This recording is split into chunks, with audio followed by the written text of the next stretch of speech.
would like to welcome Giorgia Pecora as our webinar guest today. Giorgia is a certified psychological astro consultant, astrogenealogist, and teacher specializing in karmic dynamics, shadow work, transgenerational astrology, and systematic dynamics. Her astrological approach is influenced by studies in theosophy, constellation work, somatic work, shamanic practices, and sexological bodywork. In addition to her extensive background in intercultural studies and pedagogy, Giorgia holds an MA in astrogenealogy from the School of Systemic Therapy, Astro Constellations, under the guidance of Cecilia Garcia Robles. Since founding her school in 2016, she has passionately shared her knowledge with over 200 students. Giorgia's teaching method is characterized as fun, dynamic, and community-oriented, creating an enriching learning experience for all. Expect lots of hand gestures in typical Italian style as well. And for the record, Giorgia uses Placidus house system. I am going to pass the screen over to Giorgia.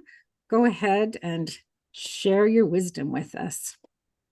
Perfect, Nana. Thank you for the introduction. So first of all, I'm going to go into the full screen. Hi, everyone. So, in terms of biography, I think pretty much everything has been said. I'm Giorgia Pecora. So I'm specialized in all things that has to do with the past and how is this influencing the present and eventually also the future. So since I got so many things that I want to tell you, we're going to have a limited amount of time. We just got to go straight to business. So let's look at the title. 12 hours conception, prenatal programming. So we're going to look at all the things that happen before the moment in which we materialize in this dimension and how this could influence our chart, our life, and if we are repeating something or maybe not. So let's just try to sort it out this together. So I'm going to start with a question. This is a bit of a question. I think it's more of a homework, probably. It's like, oh my God, first slide, she's already giving us homework. Yes.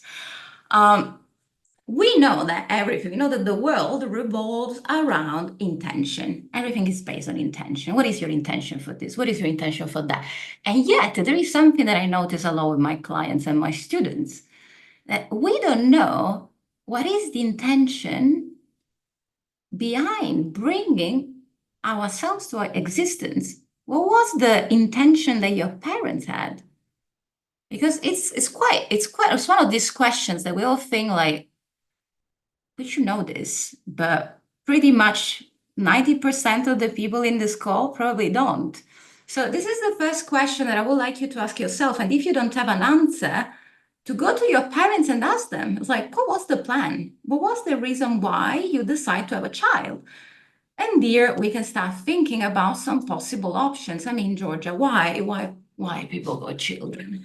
A million reasons. It could be to continue the family lineage and legacy. I'm from Sicily, so every time we're looking at chart from karmic, transgenerational, transpersonal perspectives, we always want to look at the culture and the time in which we decided to come into life again. And for example, where I'm from, there was this idea of like just the lineage, bringing the lineage onwards. At least that's how it's been working in Sicily until now. Or maybe it's just because of the joy of parenting, just feeling this call. Like my sister, since she was 15, she had this dream to become a mother, or to have a companion in old age, or to pass down family values, to provide a sibling to an existing child, to provide a new perspective, like into the family. So this is officially probably one of the reasons that your parents are going to share with you about why you're here. These are the more official, conscious ones. But what we're interested about today that is part of the 12 house package, because we know that 12 house has to do with this collective unconscious bubble, right? Like everything that we cannot really grasp or define or look at clearly. And then the question is, what is the unconscious parent's plan for you? Because what happens is that most of the times is because a parent feels alone. So I'm alone in this relationship. And maybe having a child is going to make me feel better. Or someone passed. So we're going to bring like new energy to the tree. Like I want to invite you to think about the family tree as some sort of very clever structure. It's like it's an organism that self-sustains itself. So it knows what it needs, and then it just brings in these new creatures into life. Or maybe to be a peacemaker in the family dynamics, or to bear unsolved family issues. Now, until we don't know any of these inner agendas going on in our lives, it's going to be a bit difficult to understand what is our personal soul call, mission, whatever you want to call it. Where do we find these answers? In the 12th house. So we're going to look at this from two perspectives. One is prenatal astrology, and the other one is genealogical astrology. I mean, we got like more than 50 types of astrology, but just for you to know, the reference here today has to do with the prenatal one. So it's a branch of astrology that is studying the impact of prenatal experiences and the family expectations on the subconscious. So literally how the gestation phase was, how this influencing you. And this is going to intertwine with astrogenealogy. So astrogenealogy is working with several generations, basically, which are the family dynamics that are going down the line. So we're talking about transpersonal dynamics. So we got the interpersonal, the first level, transpersonal, 2 generations, 3 generations. So usually when I work with astrogenealogy, I consider 3 generations back. Okay. So I would just look at the things that are just coming down the line. When we are looking at the birth intentions, there are 4 key phases. So the first one, and we're going to look at that in a second, is the gestational life project.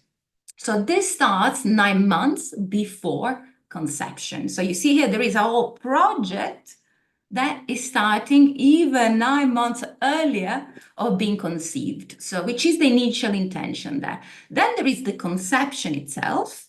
Then we got the birth process, and then we got the exogestations, that basically is the first 9 months. Today, we want to take care of the first 2, because with the birth process and exogestations, we're going to look at different parts of the chart. So,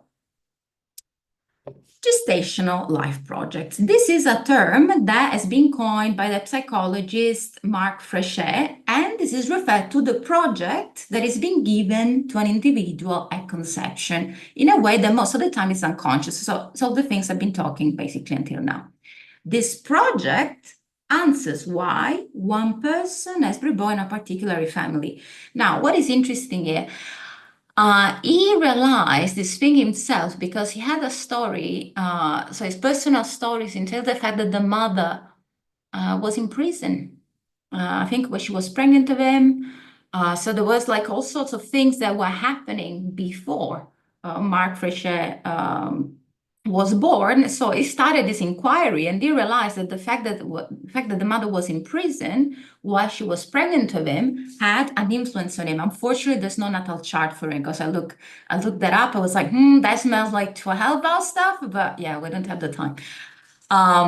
So this phase goes from 9 months before the conception to the 3 years of age. So like then this expands also into childhood. So we can start thinking about this. It's like, okay, what was happening 9 months before I was born? What was the vibe in the entire family? Were the relatives talking to each other? Were your relatives spending Christmas together? There were some sort of fights, some drama with heritage. What was happening? Do you have an idea? And if you don't, you got planets in the 12th house, you got to do a bit of digging. So we need to know what was going on. So 3 things we want to consider. The first one, so every individual is conceived with conscious and the unconscious intentions. This is usually happening because there is something that has been unresolved. Then, second thing that we want to consider, we have something that is called family loyalties. That is a typical term of psychogenealogy. Basically, there are the invisible bonds and the unspoken commitments that we are taking in heritage from our family. And again, this is something we could see in the 12th house. So, and there are this drive, there is something that is driving us. And the problem is that we are acting on behalf of someone else's story without knowing it. And then we go like a third element. Then Why your parents may love you, because what happens sometimes is that I got clients that go like this bunch of planets in the 12th house, and they're like, yeah, but my parents were great with me. And this could be the case. It doesn't mean that you have to be like mistreated or isolated, or your parents had to be in some really extreme 12th house, like, jail situation. It could be something unsolved that is just in their unconscious that got transmitted to you during the pregnancy, like the pregnancy time. Yeah, during the pregnancy. Georgia, we have a couple of questions Yeah. similar themed. Yes. And all of these things would apply regardless of whether the pregnancy was planned or was the result of an affair or something else. So this is something we're going to discuss, but Okay. yes, because that's the thing. If there is, and this is a question I have for everyone that I'm going to answer in 10 minutes, but we can start thinking about that aloud. Let's say a child is the result of an affair. What it could be the planet in the 8th house or 12th house that get expressed in the chart. So that's the thing. We want to see, we're going to look like at the way in which someone is conceived is shown in the chart, and the whole dynamic around energetics of that. So if there is, like, for example, a secret, something that we want to talk about, is going to be shown most probably in the 12th house. Yeah. Great. So Thank you. the answer is yes. I hope this clarifies that. So which has been the parental influence before conception? One thing we want to consider are the expectations. Which are the expectations that we internalized? The needs, the desires, the frustration they had, because these factors are acting as a plan. For example, my parents, I'm the youngest one, I'm the third one, and my father is the last one in the line. And he really wanted to have a boy. And the universe gave him like 3 girls. So you could already see that there is a story. There is a story that is building up, and there is like something in the background that is moving that we need to look at. Even if then the parent's gonna tell you, but it doesn't matter, you're gonna be loved anyway. But here, there was an expectation, and this expectation hasn't been met for some reason. So this is gonna stay in the makeup of the person. I'm a 12th house. I mean, no big surprise here. So we wanna see which is the plan, and then which is the environment. Someone died, a grandparent was going through something. Because what happens, for example, is very typical in families. There is this transition when someone is dying, and then there is a pregnancy, and another child is coming into the picture. Usually there is a connection between these two people. So if we have planets in the 12th house, that could be an indicator. So it's in our interest to know what is the story of this other person, because when we're repeating the script of someone we have no idea about. So in order to understand this life project, we could do a couple of things. So first thing we want to do, we want to ask our parents, we want to ask our relatives, we want to ask our grandparents. So let's ask different people in the family, because of course you're going to have a different perspective for each one. But the 3 main elements here on an astrogenealogical level. So first one is the sun, because the sun is telling us which is the purpose and the identity through the lens of your family. What do I mean by that? I mean that the expectation that the family has of you is expressed through the sun. Let's say I go the sun in the 1st house. The desire of my family is for me to be seen and to be a leader. If I got a sun in the 4th house, the expectation of the family is that I will be like a glue for the family. If I got a sun, I don't know, in the 10th house, it's like is to have a career that makes sense. So this is the first thing we want to look at. So start looking at your own sun in your natal chart, and also that if you don't have your chart in front of you, this is a good moment to put your chart in front of you, because it's always good to have a visual of what we're talking about. Just look at your sun for a second. Which kind of expectation are you perceiving that from your family? What's going on there? So this is the first one. The second one is the moon. Now we're going to go deeper with the moon. The moon is telling us what is the connection with our primary caregiver. I mean, it could be the mom, it could be dad, it could be pretty much anyone, it could also be a nanny. Like, who is this person that was shaping your early sense of security? And then the third element we want to look at is the 12th house. So all the unsolved issues, the unsolved influences from this prenatal phase of our lives that is shaping basically the foundation of our subconscious mind. And then, of course, there are always other indicators. As you can see here, also the ascendant is shown, but we're going to use the ascendant from the process that go from the birth onwards. So that would be a different webinar. But just for you to know, is this, we call like this triad and the 12th house in the middle. So if we take like this example here, so the first thing that we want to do, and the invitation that I have for you to do this with your natal chart, like, okay, so we go here, a sun in the 4th house, great. So the self-expression is connected to the roots. So the family wants you to bring like some connection with the lineage. So there is something with the lineage that is a request to be processed through you. Because, for example, we know, let's say my father has a bakery. If I go a son in the 4th house, there may be the expectation that I will continue the family business, while my sister that has a son in the 9th house is the one that is moving to another country. We see the logic here? I hope so.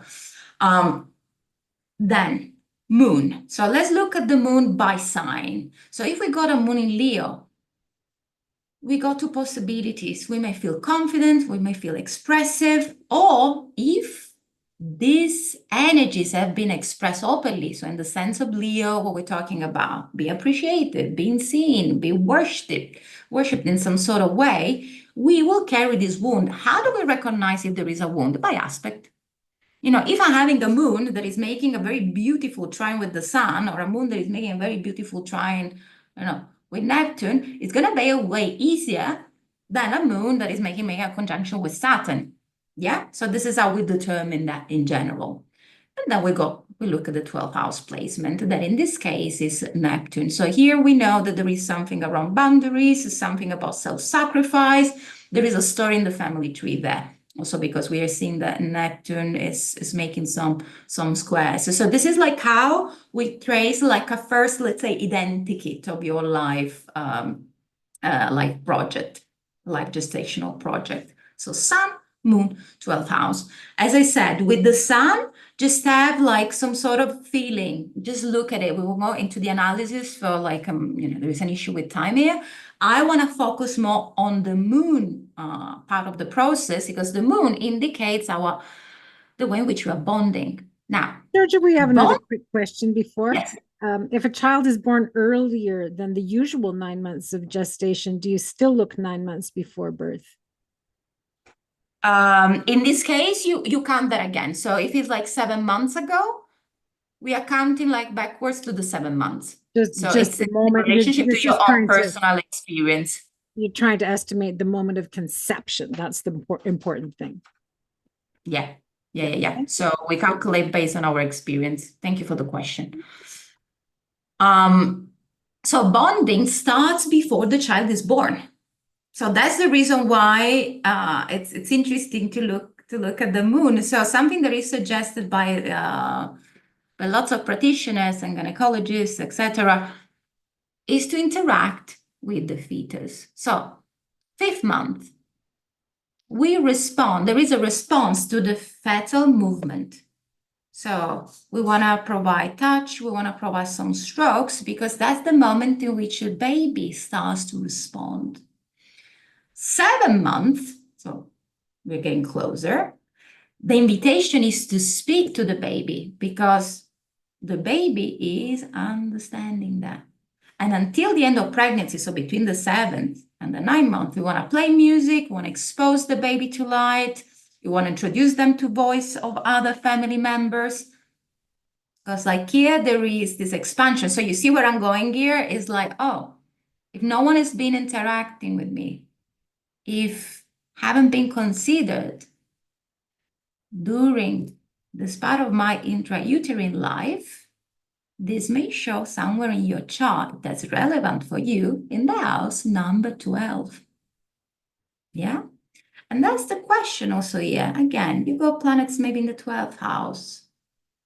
What do you know about the pregnancy? Your mom was talking to you, that she liked music, she couldn't care less, she was very stressed, she was going through something specific. Of course, looking at the moon by sign and aspect is going to give us more details. Why? Because we have to consider our memory is prenatal, because the body just memorizes everything that is going on.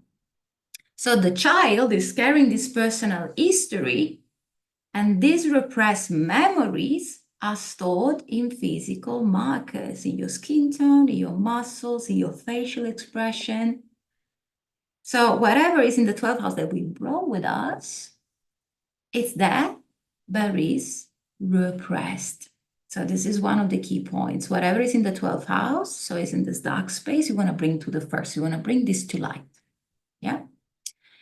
Now, if we're looking at the sun sign, so let's say we got a moon in Aries. With a moon in Aries, we got a mother that could have been quite assertive or active, or there was a certain sort of conflict going on during the pregnancy. So this is the other invitation where you just go to your parents and ask specifically, what was the intention about me being part of the family?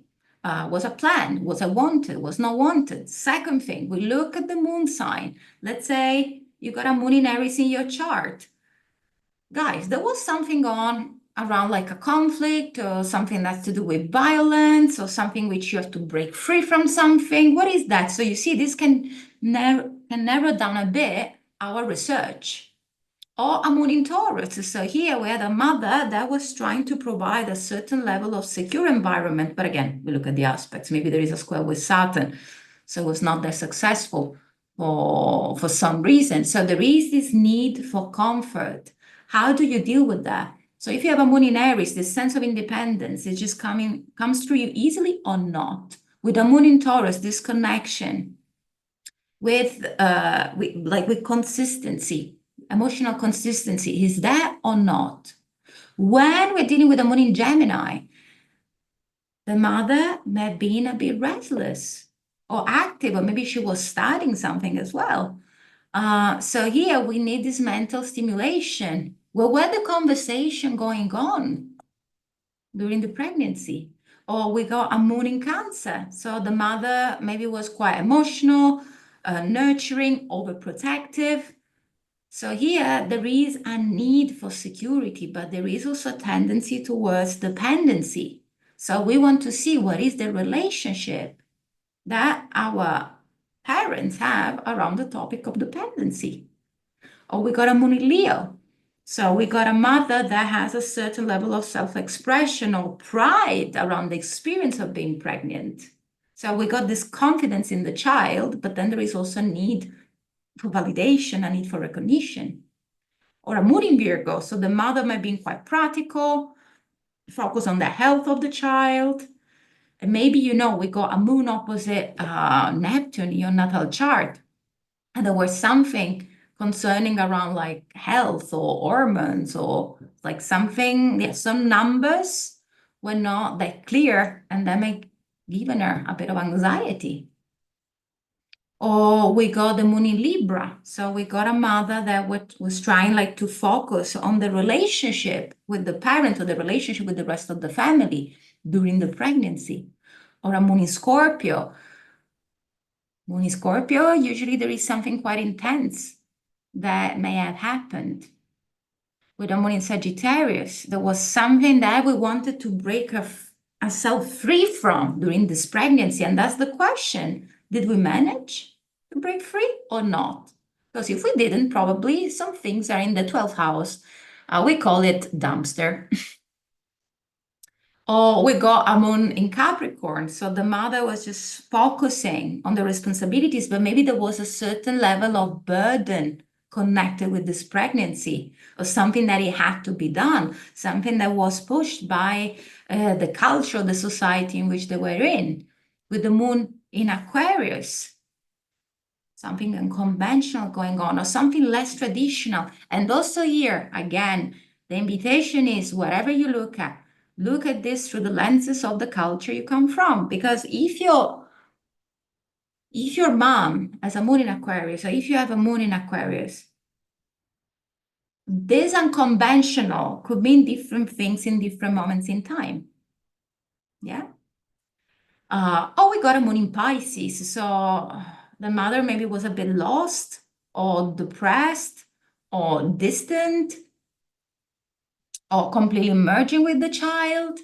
Again, the aspects are telling us the quality of it. So you see here, just without even knowing much about astrology, here we go like 2 moons in Leo.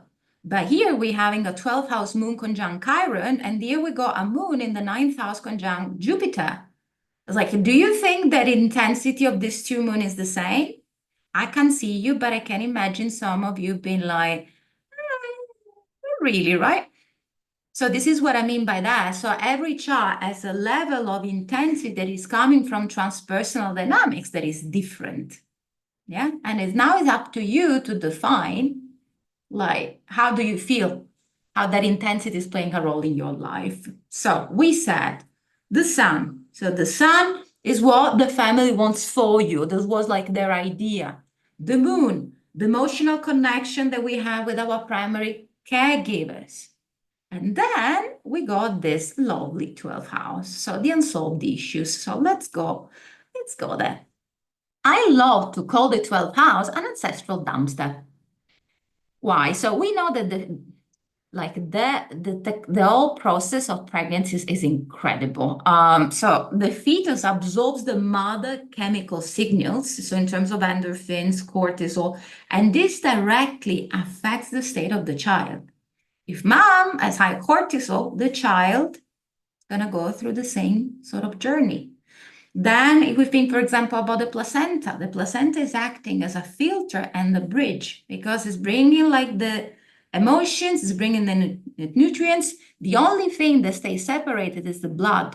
So you see, when we're looking at this 12th house, it's like in the sense of oneness, but also understanding the meaning of individuality. This is something that is shown by the placenta. So we got this connection, but also we have this separation. And everything that is just left out, everything that is unexpressed, everything that is not looked at, it gets dumped in the 12th house. Now, an harmonious 12th house, what do I mean by that? So if we're having planets in the 12th house making trines here and there and sextiles, it's going to be a bit easier. So I suggest a more positive emotional bond, especially between the mother and the child. If we have a challenging 12th house, here there's something, especially with the mother's journey, that hasn't been clarified. Then we are born, we come into life until there is a lovely transit going through your 12th house, reawakening the monsters. So that's how it happens. It happens by transit. Now, talking about conception, we got 2 theories. So I have the theory. I mean, this is what I use. But first of all, I want to show you which are like the 2 theories astrologically in terms of conception. So the first one is that conception is connected to the 8th house. And if you think of it, the 8th house has to do with transformation, it has to do with sexuality, it has to do with intimacy, it has to do with merging with someone else, like on a deeper level. So this suggests, like also makes sense if you're thinking there is also the house connected with Mars and the primal force, that the 8th house is connected to the phenomenon of conception itself, not the whole pregnancy. So, for example, Man is one astrologer that is a big supporter of this theory. So in this view, the 8th house is related to these transgenerational issues. Other astrologers think that has to do more with the 12th house. So traditional prenatal astrology says, look, the 12th house is the one that's to do with the subconscious, hidden aspects of life, pre-birth state. So it's this idea that is the womb of the psyche. What I think about it?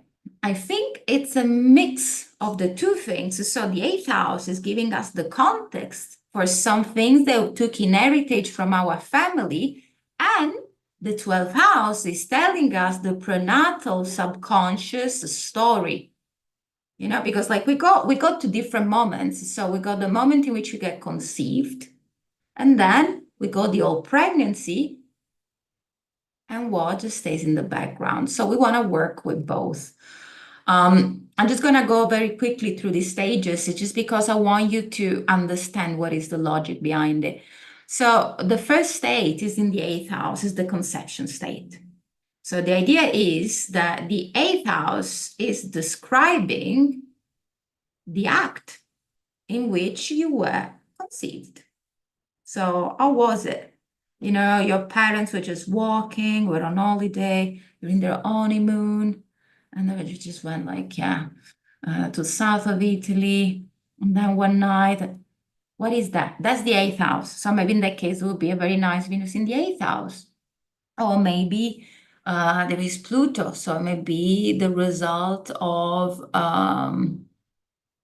a sexual exchange that was a bit intense, or maybe could even be violent, or something was just like not clarified in advance in like some sort of a Plutonian fashion, like being manipulated into something. So that's the idea. If you got some planets in the 8th house is telling us the nature of conception: wanted, unwanted, manipulated. So, for example, here, about the specific case of someone that has been conceived in vitro. Because this is something like, of course, I'm in astrology, we cannot make these bold statements. If there is this planet here, this means that and that. We have to look, case by case. But I looked at many charts of children that were the results of like a process that was not necessarily the most organic one. And you see some planets in the 8th house, so usually a Saturn or Pluto or Uranus. So this is giving us the idea of conception. So this is giving us the sense of our subconscious sense of origin. Yeah, so this is the primal fusion of life. So this example here, unusual, I mean, now they are quite usual, but you know what I mean by that. Usual conceptions, we go like 8th house, Uranus, Saturn, or Aquarius, Capricorn in the 8th house. Is something that I notice a lot. So this is the 8th house. Then we keep on going with the journey. So when we're looking at the 9th house, the 9th house represents the moment in which we are going from the fertilized egg towards the uterus for the implantation. So in terms of astrological dynamic, we're talking about genetic malformation. So it's something that is connected to this house, or something that's to do with an abortion, for example.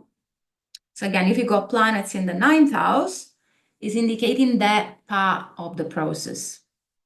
Then we got the 10th house. The 10th house, so we're moving between 3rd and 5th month, is when there is the formation of organs. We got our senses like just coming up. Physical structure. So it's our physical growth and autonomy. I mean, if you think 10th house, Saturn, Capricorn. So if we got issues in this space, then there could be some autonomy challenges in adulthood.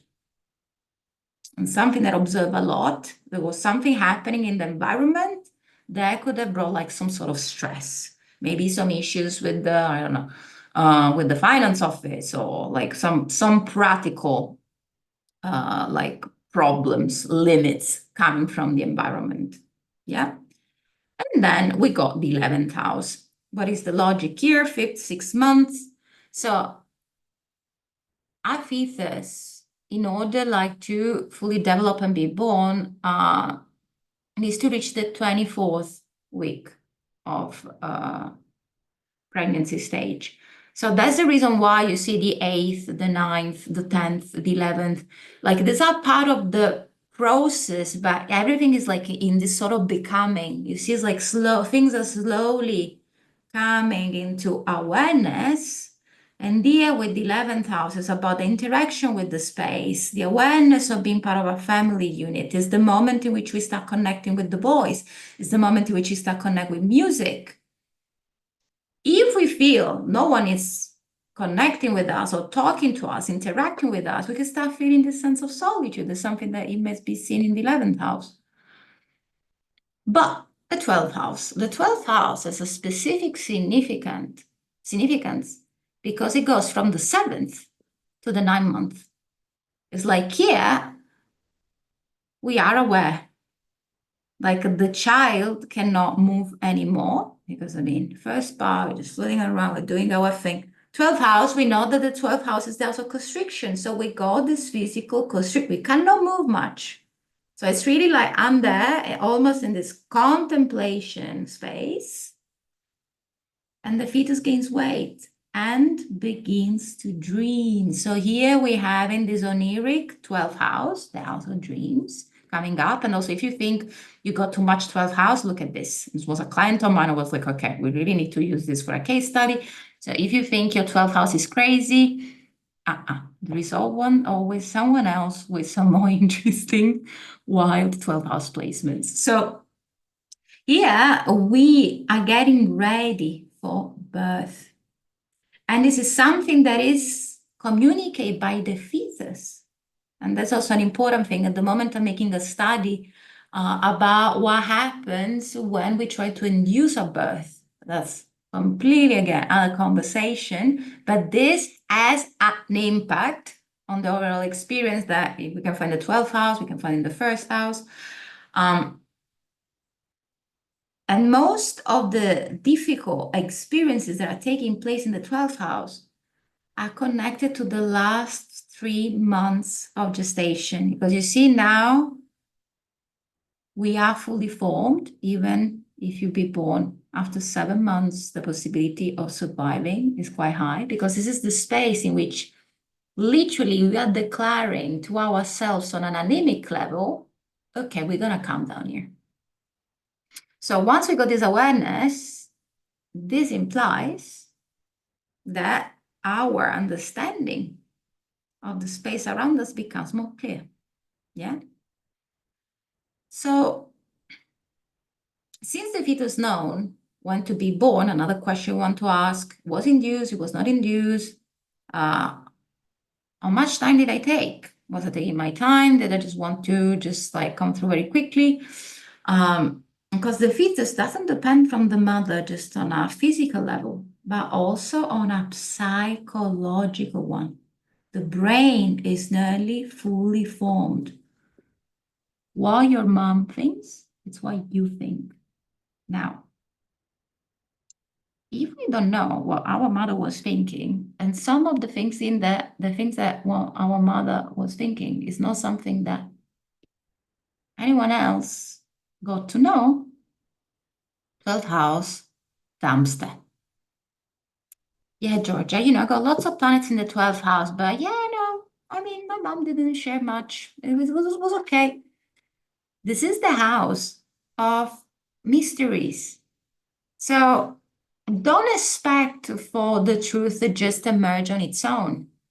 Because literally, by definition, this is something that the family, the mother, the parents, the whole lineage just kept within themselves until that minute on an unconscious level. So if there is something unconscious for them, how they're supposed to tell you what that is?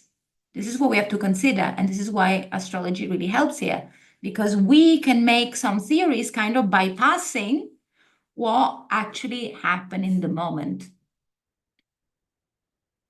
So let's start looking at the planets. Before going there, checking in, is there any relevant question that is popping up now? We have a bunch of 12th house questions, actually. Mm-hmm. One of them is what happens if the planets in the 12th house are intercepted? Okay. So when we're looking at interceptions, so what is an interception for those of you who don't know about it? Sometimes you notice that there is one sign that is within one house that is not the ruler of any house. So let's say you go, your 12th house is in Capricorn, and then your ascendant, your first house, instead of being of the next sign, Aquarius, is Pisces instead. So this means that the Aquarian sign is stuck in between. This is called interception. So here there is something that is repeating. There is a repetition. Because sometimes, we are following some parts of a script. Some other times there is an exact repetition. It's what we call a universal Hain from a genealogical perspective.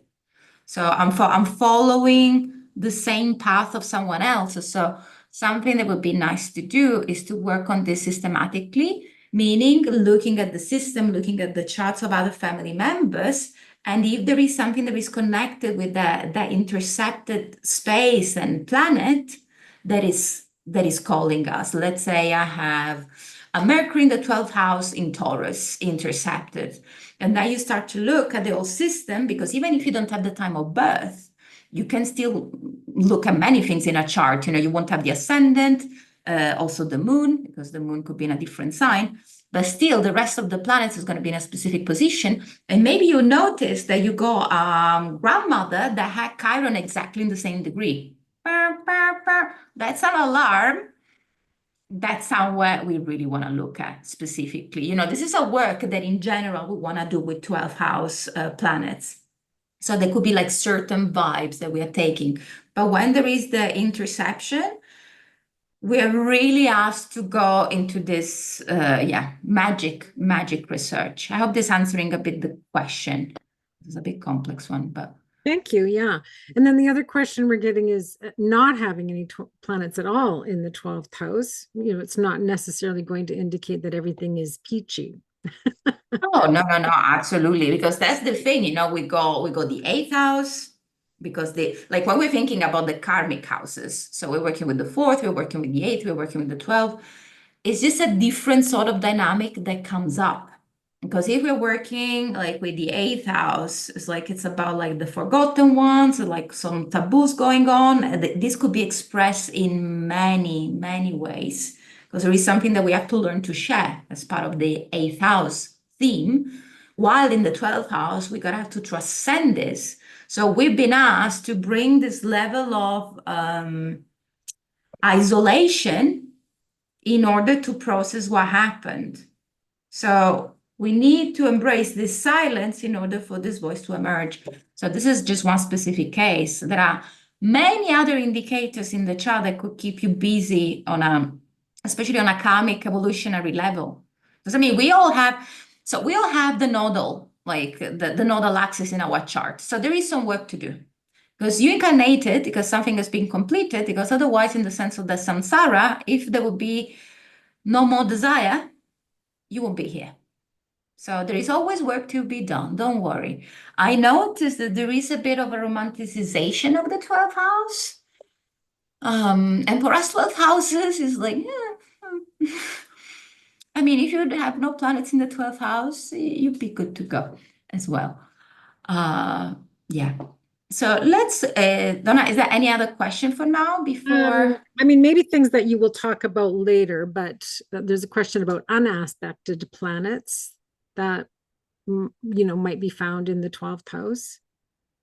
Yeah, so when we've got an unexpected planet, we got two theories here. Again, depending from the astrologer. For me, always depends from the person I'm interacting with. When it's about my students, I ask them, like, what is your feeling? Because the 12th house has to do with our intuition, with our symbolic world, with our dreams, right? So, for example, I do dream therapy, I do Jungian therapy. So every time I'm sharing a dream with my therapist, the first question that my therapist asks me is, what do you think this dream is about? What do you think is the symbolism there? So the same applies to the planet. So when we're in the 12th house, so when we're having an intercepted planet can be the focal point of a chart. It could be a bomb, or it could be a place that is absolutely repressed and gets turned on by transit. So asking the person about the specific archetype, let's say we got a Mars unexpected in the 12th house. My first question would be, what is your relationship with anger? What was the relationship that your parents had towards each other in terms of like initiating things, or like screaming, or using violence? What is your own relationship with that? And then the answer gets quite clear. And it is something that could change over time, because again, 12th house is this undercurrent that is going on. So a planet that is unexpected in one moment could be all over the place, and as it comes, it goes. And we don't know. So it really depends on the person and the overall chart. But that's how we look at unaspected planets in general when we do this sort of work, also in the 8th house of the 4th. Thank you. Anything else, Shagan? There are some other questions, not necessarily relevant to the 12th house. I don't know if you want to take them now or. Okay, so then I'm gonna go on with this and we see where we go. So let's look at the planets in the 12th house. So let's start with the sun. And also here, invitation, best way to learn about things is to share your own experience. This is how you memorize stuff. So if in the meantime you want to share in the chat with other people, if that resonates for you, or if there is a personal story that you got, please do it. That's really the best way.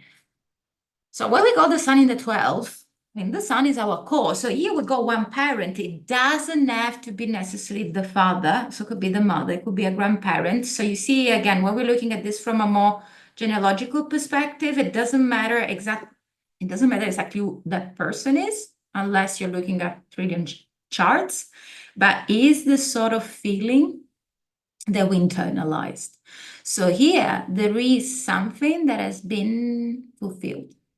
When I see a sun in the 12th house, one question that I usually ask is, do you think your parents did what they wanted in their life? Or the father or the mother? And usually the answer may be, not really. So there is an issue regarding identity, disappointment. Now, what's the problem? These subconscious desires of the parent are kindly offered to the child, and then there is an expectation towards the child, and the child doesn't even know what that is. There is this mysterious unspoken ideal that the child has to sort it out. So here we want to dig a bit into the relationship, like the story that parents have around that, and our grandparents as well. Because that's what's the problem. Many times with the 12th house, we don't know because the parent left or it was absent or died or disappeared. But still, there are always traces that are left for us to be found. Once we start a 12th house journey, so with energetic, with magic, with shamanism, with Reiki, with anything that you cannot really define in words, something's going to come back to you. Because if these are dynamics that came up into place, into your intrauterine life, so where you were tripping in this Neptunian, amniotic, amazing world, going back to the sacred theory, literally talking about frequencies, going to that same frequency is going to help to understand what that is. You see what I mean? It's we cannot have a strictly rational approach to something that is not super rational by definition.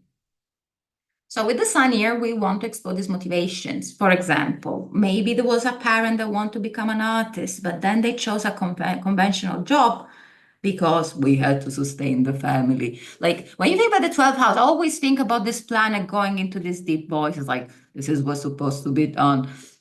That is a bit different from the 10th house, because the 10th house is I'm going to do this. It's more Saturnian Capricornian because I have this view and I'm going to push and I'm going to be up there on my own, whatever.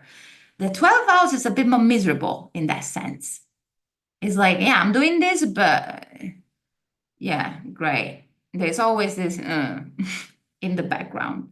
So this is the invitation if we got a sun in the 12th house. Are we playing a game in which we are supposed to live up to a mysterious unspoken ideal that is not ours? Is there a parent that is putting some pressure on us? Oh yeah, you should totally do this. You should totally, I don't know, write this book. Or it's about you? Or are they talking about themselves? Who is talking to who here? We don't know. Another question, 12th house Yeah. question, well, regarding planets in the 12th house.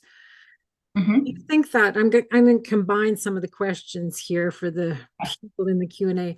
If there's good aspect relationships, or if the planet is otherwise in good planetary condition or bad planetary condition, those things will impact the outcome of Yeah. the 12th house placement. Absolutely. Yeah, yes. This thing I was saying earlier, the more harmonic. Also, I'm going to show an example for Neptune 1 of two dynamics of having a Neptune in the 12th house that is lived in different ways, because we know that the 12th house has to do with our unconscious material, but it's also our connection with the collective as a whole. So it's the house that is embracing everything that came before. So another option is that we reach the level which we can talk to the community.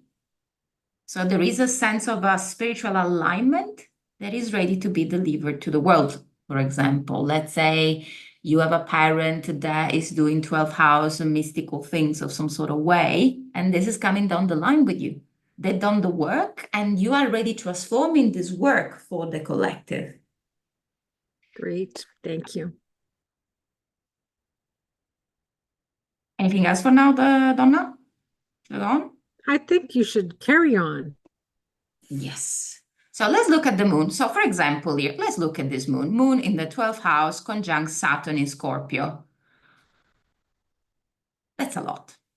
Yeah, it's not like a moon making a transit and there. So we're having a moon in conjunction with Saturn making a square. So when I look here, I know something happened.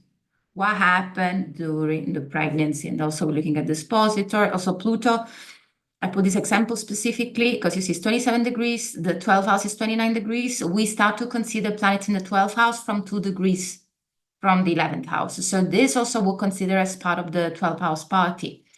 So this is the example of a client whose mother was in a very deep, difficult grief state because the father got a diagnosis of like cancer when the mother was pregnant with them. So you can imagine the emotional state of this woman, or the Scorpio. So you see the moon sign, she had to keep it together. And she was like, my mom had to keep it together. She was pregnant, and then she also had to go to the appointments to support my father. Oof. So let's imagine here what we're carrying with us. So of course, there was no time, as we were saying before, with the bonding for the mother to connect. It's like here we're in this deep scorpionic survival mode. It's like it's going to be a real success if I will manage to get at the end of this pregnancy. I'm not going to have time to do like some sort of photo shooting with my belly drawn with some like pastas or something. Yeah, so with the moon in the 12th, we want specifically here look at the females of the lineage or the caretakers, or also could be a male figure potentially that was like very, very present during the process. So yeah, there is an emotional struggle. So what happens is that the only person that understands me in my pain is my child. Now, what's the problem? 12th house, then I'm just getting out. And as a child, I'm bringing these feelings with me. So this bond is gonna make almost feel like this telepathic connection with the mother. And then I'm gonna, since I have, like, I'm so tuned in with her, I'm tuned in with her to an extent that it could be a bit dangerous because I feel everything. So I'm gonna shape my own emotions, because then what happens with the moon in the 12th house? Oh, we're hiding the emotions. Yes, but why? You see here, we're going to the core of it on a genealogical perspective, because the mother was dealing with some dynamics herself, and as a child, I couldn't give space for myself to feel what I was feeling, because anytime I will feel something will be disbalanced with my mom, I will adapt to that. And then growing up, it would be difficult to understand what I'm feeling, what I need, because my needs were not really listened to unconsciously in the first place during the pregnancy, because the mother was busy with something else going on here. We see the logic? Cool. Mercury. So here we got an issue with communication. So we know that Mercury also has to do with siblings, it has to do with cousins. So here we want to have a bit more focus on the dynamic that necessarily has to do with the parents themselves, or an issue of communication between the parents, or someone that had to shut up for some reason, or there was something we couldn't talk about. So let's see, we got this Mercury here in conjunction with this Mars. It's like, whoa, in conjunction with this Venus, in conjunction with this Sun. Here there is something that hasn't been talked about. And the things we haven't been talking about has to do with taking responsibility for the pregnancy. Because I know you were asking earlier, like, how does it work with an affair? Well, this person was not wanted. Just happened. But then the parent, for ethical Capricornian reasons, decide to keep on going with the pregnancy because it's like, I'm not going to go for an abortion.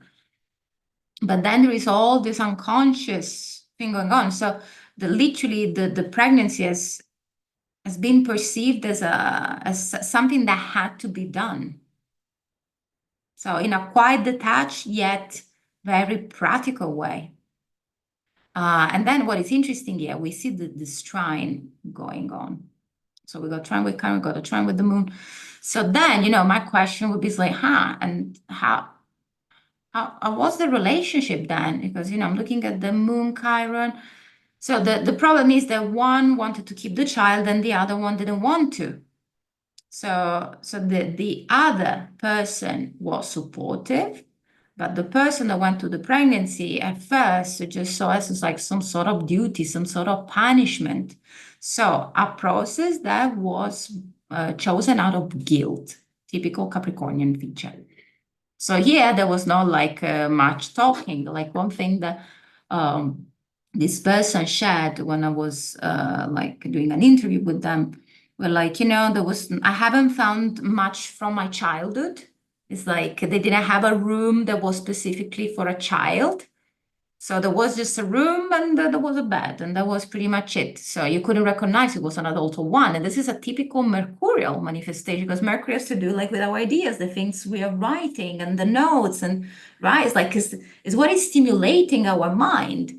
And there we got this memories of this very kind of hospital satellite places that, of course, is influencing now in this life the way in which we're communicating. So here we are coming to the realization, it's like, wow, I don't know how to explain myself because I grew up in an environment in which my ideas were not stimulated, even before I was born. Another thing, we got this, so there is like this culture of silence. But again, if we go 12th house planet, this planet needs to go to the light, first house. This is our goal. So it's something that has been talked about, and it's in our interest to talk about it. Venus. Venus, here we got some love drama. Or we go what we call, this is the Italians are gonna be laugh with this sign. This is the sign of cheating. Or some affair or some things that are not very clear, or maybe we got pregnant by our partner, but unconsciously there was this desire, there were these fantasies about someone else, there was something else going on. The parental relationship may not be exactly in a dreamlike stage, especially in the last part. So we're imagining it's like, the last trimester, and then the other person is supporting you.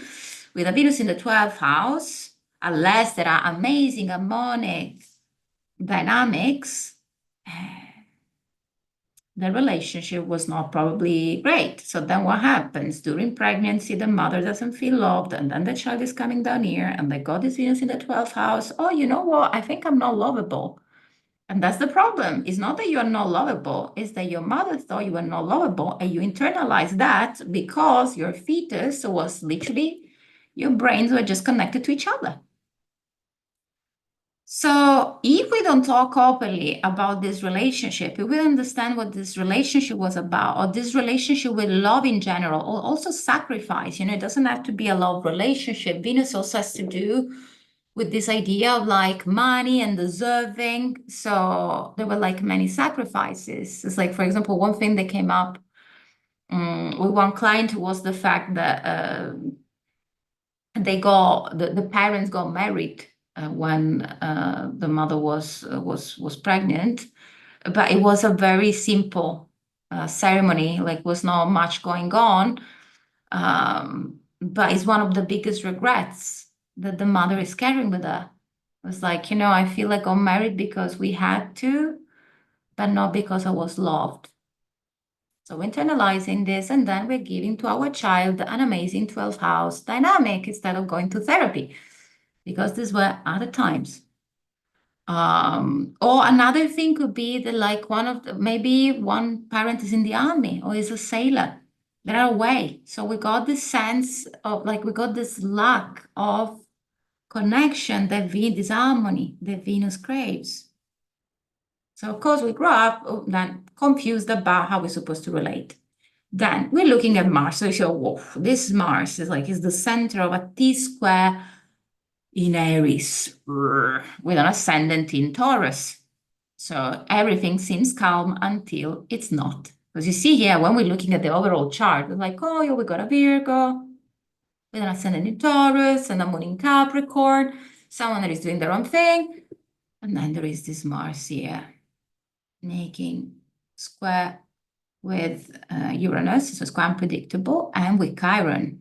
So here there is this is a transgenerational wound from the book, because there is some anger or energy that hasn't been expressed during the pregnancy. There was something that has been repressed, or there was a male family member that was just misusing their own energy, or there was a woman with very strong Martian qualities, so a strong Aries, a strong Mars. They just didn't know how to regulate themselves, or maybe there was an accident that happened during the pregnancy. Because what happened there, and so let's look at this. I was like, wow, sometimes it could be so literal. Anyway, so they went on a trip. They were like 7 months pregnant, and the family went on a trip. So we're having, like, you see the third house dynamic of the trip, like third nine. So they went skiing. There was something like with skiing, but the mother didn't decide, of course, to do much because she was heavily pregnant. So she was just doing, like, this place was also like some sort of spa where they could relax, but she just she fell on the side of the pool.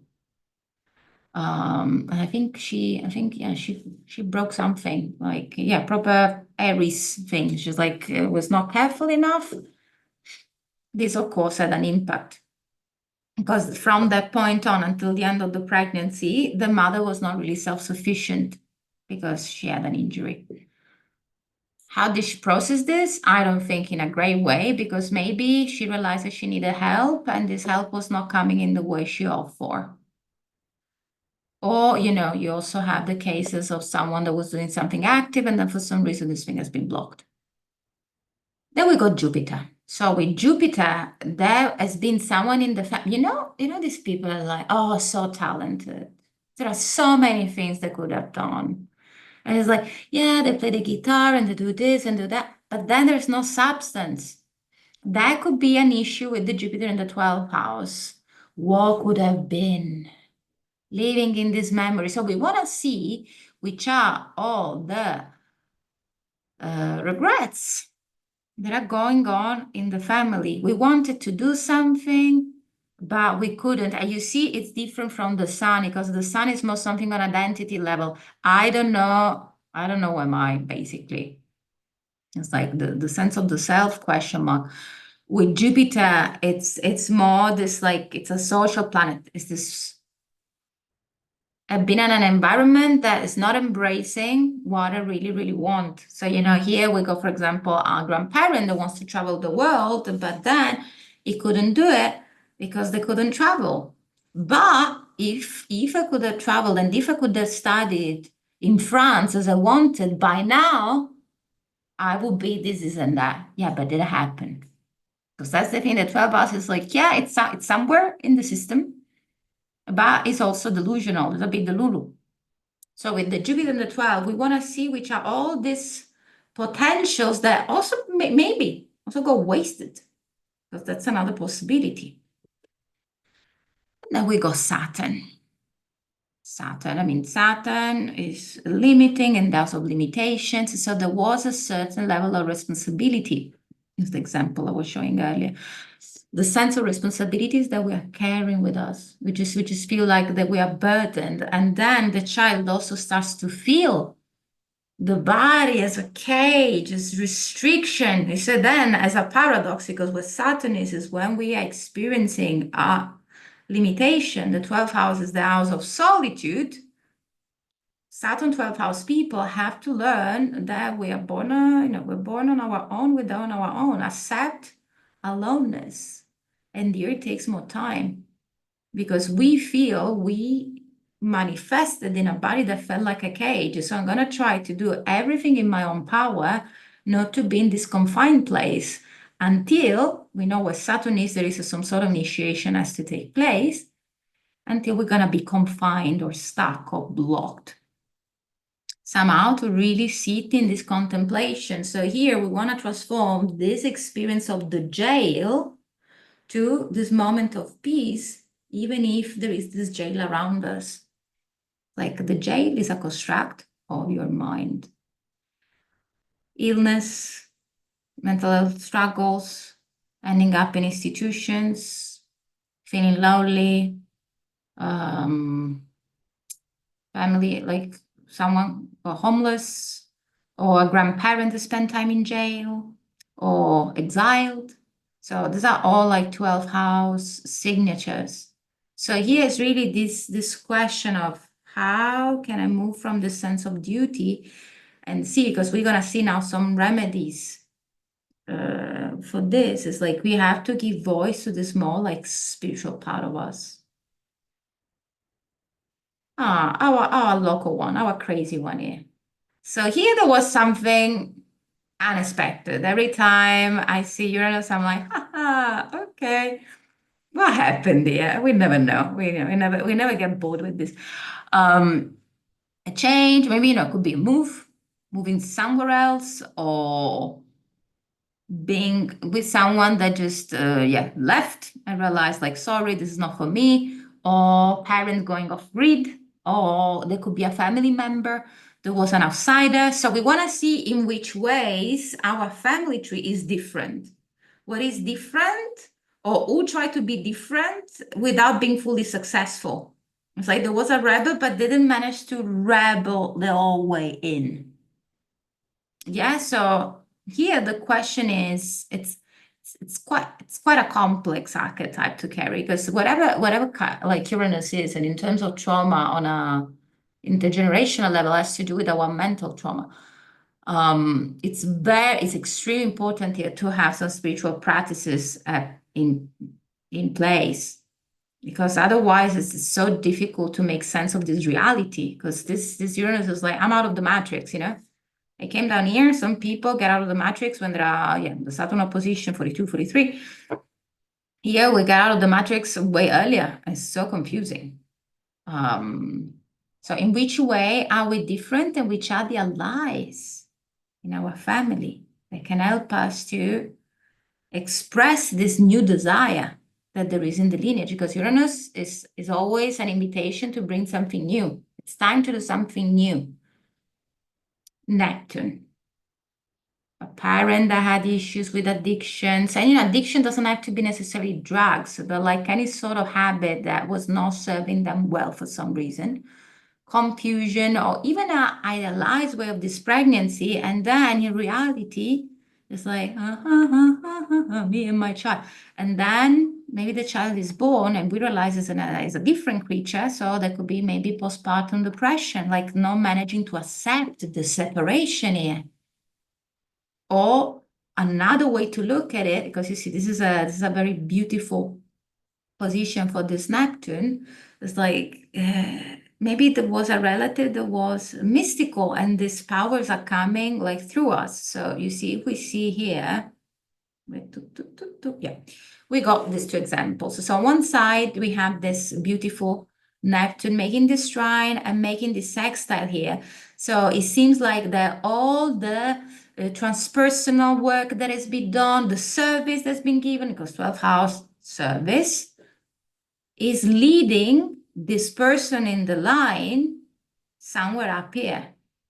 So there is something that wants to go like in the professional world, and there is also the South Node. So this is adding another layer, but it's like there is something that has been accumulated from previous lifetimes that if we manage to process it and accept that we have this sort of like channel called through us, because that's what Neptune is, it's gonna be beautiful if we embrace it. On the other hand, this is Tesla chart. He was channeling the things that he created. You will have a very clear, it will go like this sort of premonitions. You have a very clear idea around that. I remember watching this documentary and I was like, oh my God, this smells so 12th housey. And it would be that like, yeah, I just had a dream and then I woke up and then it was like, what? You just dreamt of it? And it's like, yeah, I just see it. I just literally see the things I have to create floating into space. This Neptune at the same time, that gave him a bit of hard time to deal with the world in a more sixth house way, because that's the thing, is like, okay, Georgia, if it has to do with spirituality and openness and beauty, what is the issue then? The 12th house is the house that is opposite to the sixth, the daily, repetitive, mundane tasks. So it's our connection on a soul 5, 6, 7D level. But we are incarnated in the 3D as well. We cannot be constant elsewhere. And then we go Pluto in the 12th house. So we go secrets. And when I see this, of course, the person at first has no idea. But again, we're doing energetic work. So when you're starting an inquiry with astrology, with family constellation, that Pluto is there for you to sort it out what the secret is. So don't expect for this secret to be super clear, but be open to the fact that the universe could be very kind towards you in order to make you find some clues on the way. So if we decide to play with the world of spirit and non-material, yeah, with that Pluto, we can sort it out lots of things, because something may be about family heritage, hidden past, a big psychological challenge. I mean, Pluto in the 12 is really dense, and usually it's not something very easy to process or digest. There was this example I was working with, was Pluto repeating 3 times in a row for these 3 mafia people from Sicily. I was looking at this, this whole mafia family, and all the charts are there. And all they got is this Pluto. And, we're thinking about Pluto as a sign of like and drugs and corruption and power and death. It was just going down the line, which is repeat over and over and over again. I was like, Or like, this covert activities, doing some political appeals or something, or being part of a cult. Also it could be many things. But again, is the feeling. What we're interested in is the feeling. You don't need to know exactly the full story. You don't need to know what is the member, unless you want to go into this super, super deep research. What we want to know is that there is a secret that wants to be revealed through us. So then the question is, okay, Georgia, so we put all these things together. How do we deal with it? The 12th house has this unconscious inclination to surrender to faith and destiny. So we feel like if it's already determined and if it's already part of the family, then what's the point of everything? Destiny never unfolds on its own. It requires our collaboration.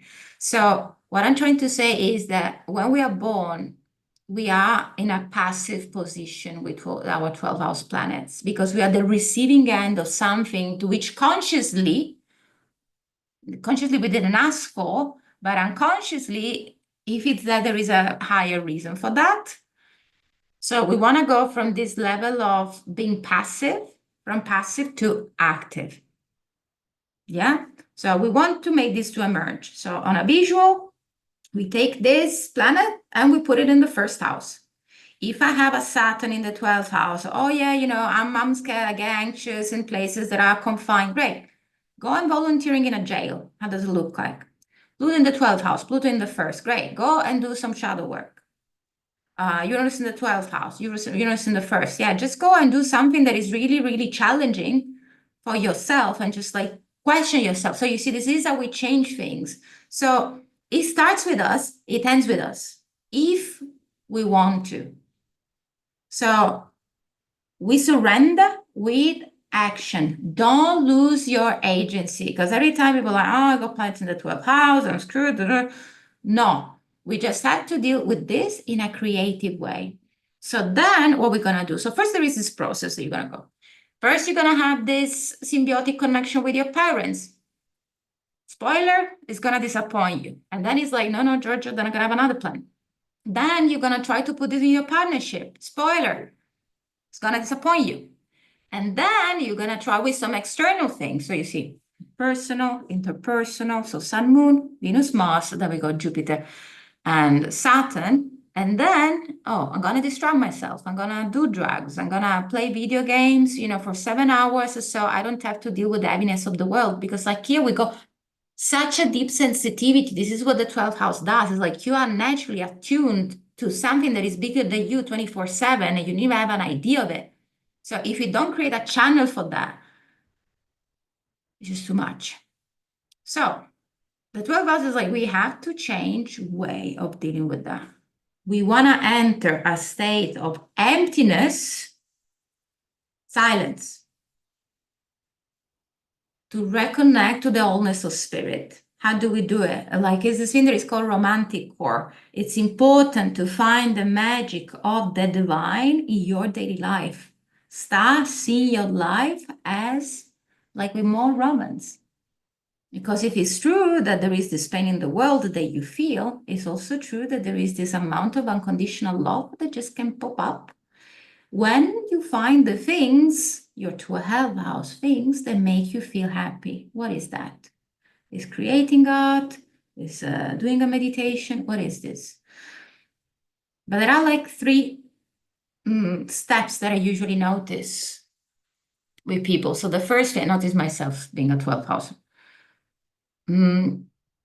Instant gratifications, because we know, like in terms of karma, the 12th house is our ancestral karma. So there is a karma that still needs to be set. Otherwise, there won't be 12 house planet. We have to breathe and just basically keep on going, because it's going to take a bit longer. It's going to take a couple of more attempts, but eventually we're going to get there in ways that are unusual. But if we don't keep on trying, it's just like, the question is, do you surrender to the mystery, or do you surrender to misery? Misery and mystery, it's just a T, but that's the principle. Then there's going to be some difficult experiences that are there to tell to your will on an unconscious level. Like, you have to imagine this as a higher compass. It's like, hey, we are not punishing you. Don't get yourself into this self-trippy. Because we go through a lot of processes. Universe is trying to talk to you in some sort of way. So if we don't have any clear channel or to do that, they're going to find other ways. And don't be afraid of yourself, because there's going to be a moment in which either like illness or some sort of isolation, like a small cycle, when there is a transit of this planet touching, transit in the 12th house, because that's the moment of redirection. So it's like, you need some time. And if you don't take this time, your body and your environment will create the way for you to get this time. So how do we deal with it? Regression, intrauterine healing exercise, rebirth, psychotherapy, somatic experiences, craniosacral therapy, Reiki. So you see all these things that help us to go back to the memory, to go back to our unconscious, holotropic breath work, rebirth, dream analysis, journaling. Another point is also the fact that we have to consider that in the 12 houses, since we are connected in this oneness, there may not be a strong sense of the self. So it's always good to have someone that witness us, because we are carrying this thing in this higher dimension. And if we don't have anyone that's going to witness this, so you see, we call Mercury in the 12th house, a therapist to talk to. Venus in the 12th house, a lover with whom we're going to open up deeply. Jupiter in the 12th house, a mentor that is just going to witness our progress. Saturn in the 12th house, an institution or a program that You see where I'm going with this? Acupuncture, emotional freedom technique, because as we said earlier, these things are stored in your body. They are stored in your soul, but also these memories are in your body. Rituals. So it's not like here, it's non-negotiable. If you got planets in the 12th house, and especially personal planets, meaning Sun, Moon, Venus, Mercury, Mars, to have a spiritual practice. And the spiritual practice is here and giving you a million of options, because when we think about spiritual practice, many times we think about the Vipassana retreat. The thing is here, we need silence. We need a moment of silence. I don't know you get that, but you're going to get to that eventually, because you've been in a situation in your life in which the silence has been respected because you got these planets in the 12th house. Because there was someone else's voice, someone else's need of an ancestor, of your mother, or your sister that has been taking the space away from you. And it's your responsibility to take this space for yourself. Another way is to work with astrology from an ancestral standpoint. You see, I'm doing this journey myself, and many things unfold on the way. Understanding what's the story with the lineage. So this is the idea here. There are like some of the books that may help you, like to go a bit deeper in this research. I really hope to add mine maybe by next year. Saying that, are there any questions? Something that There you are some more questions, Georgia. I'm going to actually Okay. back up quite a bit because one of the early questions was a Yes. simple one to answer. And when you're talking about the moon, what is the orb that you use? I usually, so there are different theories. For example, some people I studied with, they usually use like 10 as an orb. I use between like 5, 6 maximum. Great. But also that, don't know, like with orbs, for me, since when we're working with this sort of work, with like more 12 housey, I feel it's a kind of astrology that is not too strict in relation to orbs. I always check, let's say a planet like is 9 degrees, like we have a 9-degree orb. I ask a question related to that to see if it lands somewhere. Because if it doesn't, I just feel into it. Because when we're working with this sort of things, we really have to focus our intuition more than anything. So the invitation is, if you see a planet and the distance like is 8 degrees, but you feel there is something there, explore it. Yeah, I would agree with that. Yeah.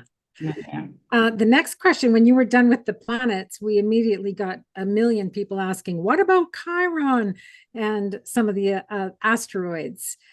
Do you I do mean, we got 90 minutes. So yeah. that's why you see, just like we are So already on time, I had to make some practical choices. You see, it's the same principle of something that has been left behind. So the idea is that we're having a series in the 12th house. So that is like the asteroid of like the caretaker. Like I call it the grandmother, the one of nourishment. Maybe there is also something that we want to explore with our grandparents mostly, or something that's to do with literally the breastfeeding process, like something that maybe was not flowing in some way. When we're looking at Chiron, there is a wound in relationship to our spirituality, because it's like here there may be like another family member that has some connection. Of course, we have to look at the sign, we have to look at the aspects, but there is some sort of blocked third eye. Let's put it that way. Like this is very common among my clients with Chiron in the 12th because like they come to me, and then we talk also for a karmic readings. And they're like, yeah, but I'm not the spiritual. And then I'm like, yeah, but you're having a conversation with a karmic astrologer. So to have a conversation with someone like me, there may be some sort of interest there that is just coming up. Yeah, for And sure. yeah, this opens doors. So yeah, the invitation here is really like look at your own spiritual practice, at your teachers, and the relationship that your family has with healing and Mhm. Great. rituals. How about the nodes, Georgia? Um, so with the notes, of course, depends on which direction we are going. A big deal is when the ruler of the notes, because when we're working with the notes, we want to look at the planet responsible for the notes to have more information. Let's say we're having a north node in the 12th house in Leo. So Leo is connected to the sun, so we want to look at the sun in the chart. So it's very specific. Is let's say we got a north node in Leo and the sun in the 12th house as well. So that is like is the representative, the system chose like to move on, like to move forward. Yeah. So it's this idea of like there is something, like if we go, for example, a north in the 4th house, I was bringing more this example of I had a shop and then the child is going to take care of it, right? With the 12th house here, the invitation is, look, we did the work. We just have to surrender to things that are bigger than ourselves. Because in our lineage, we are playing small, 6th house.